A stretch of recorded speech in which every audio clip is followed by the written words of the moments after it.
So, yung anak kong grade 2, may upcoming P-POP performance sa school nila for Foundation Day. And ngayon, may practice na sila ulit. So, mag-aayos tayo ng very light lang. So, ito yung ginagamit ko ngayon na, tawag dito, serum. Alam nyo, ang ganda niya sa skin ha. Ay, ayun o, makikita nyo yung ano niya. Parang water lang siya, so hindi siya mabigat sa skin. So, yan lang hinahanap ko kasi sa isang skincare is bukod sa hihiyang sa akin, yung ano talaga, light lang siya sa skin. Pati yung leg ko nilalagyan ko lagi ng skincare. Kung ano yung apply ko sa face ko, lagi meron din yung leg ko. Para pumantay naman, di ba? So, ayan, pa-absorb lang natin.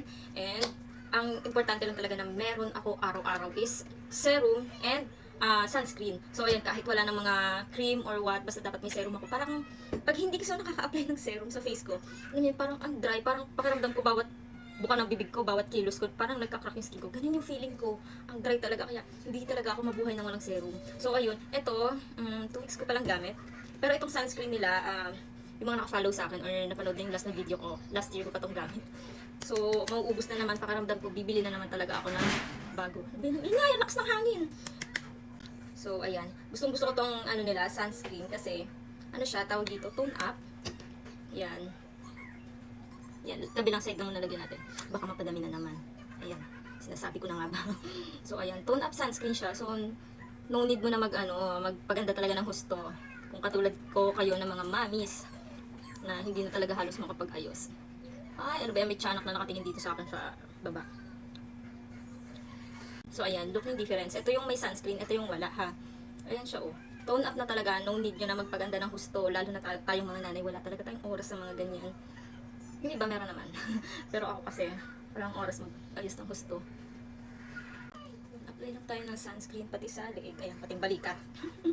Na sunscreen na talaga. Yan. Para pagtanda natin, hindi yung ang ganda-ganda ng face mo, then pagdating dito kulubot na talaga.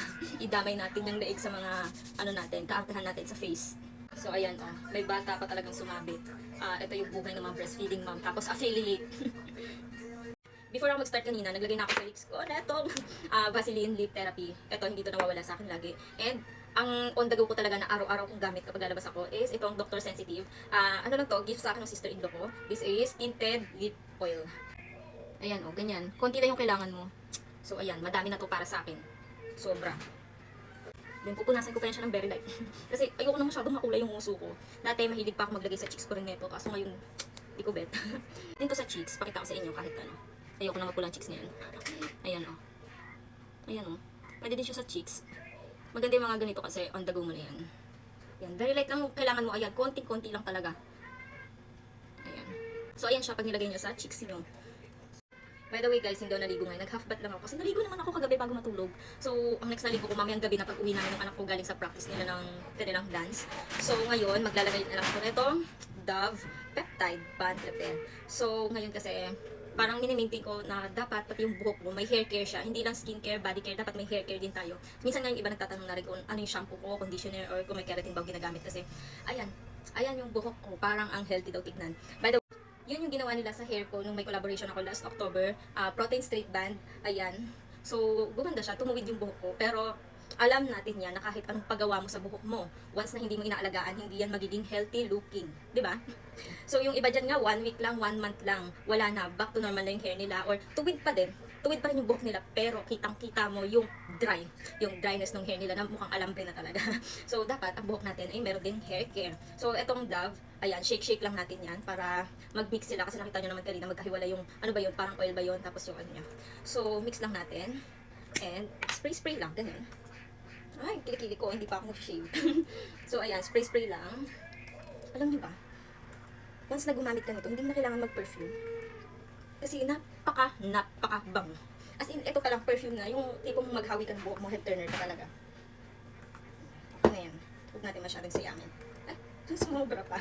So, ayan, napakabango niya talaga. Ay, ang yaman ng amoy mo. Ang yaman ng amoy mo para kang anak ng contractor. Kapag gamit mo rin to, hindi mo na kailangan magpabango. So, ayun lang. This is the final look ng mami mong Giselle. Ayan. Go na. Pupunta na ako sa school, then diretso na kami ng anak ko sa practice. And itong tiyanak na nandito, ayan, may iwan lang siya dito sa kapatid ko. So, bye-bye!